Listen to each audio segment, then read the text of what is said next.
Isang Cebuano dish ang ating lulutuin ngayon mga idol.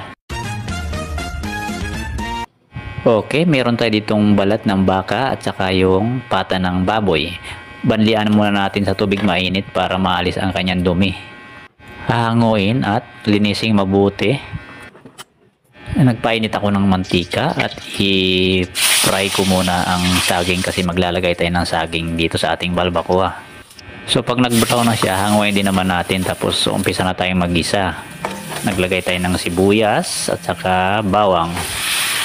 Ihulog natin ang pata ng baboy yan mga idol, malinis na yan. So nag-add pa ako ng kaunting mantika. So maglalagay tayo ng annatto powder, yung atsuete powder, para magkaroon siya ng kulay. Haluin lamang natin para hindi mamuo ang atsuete powder. So maglalagay tayo ng tubig, lalagyan na natin. So kaunti lang muna, sangkapan natin ng patis, magic sarap. Okay, mag-add tayo ng tubig, isang tasa muna. Haluin. Isunod natin paglagay ang balat ng baka. Medyo matigas pa ito kaya isabay natin sa pagpapakulo.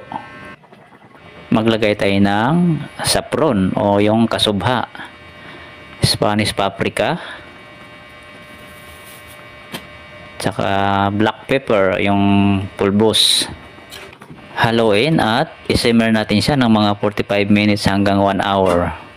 Okay, check natin. Tapos na ang 45 minutes. Mag-add muna tayo ng tubig dahil kumunti siya. Check na rin natin mga idol kung malambot na. Ayun, pwede na ito.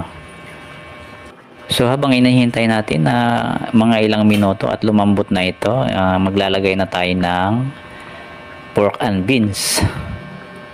Ayan, tapos isunod natin ang tomato sauce. Pwede rin tomato paste, nasa sa inyo. Fermented tausi o yung black beans.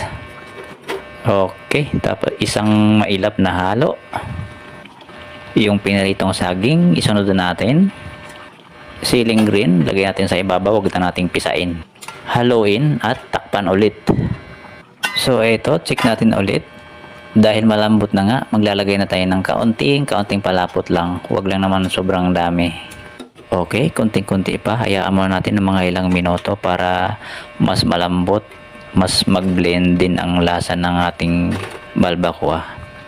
Okay, at ang pinaka-pinali, maglalagay tayo ng spring onion. Balbacoa ay hango sa salitang Spanish na barbacoa, na ang ibig sabihin ay ang pagluluto ng karne sa mahinang apoy.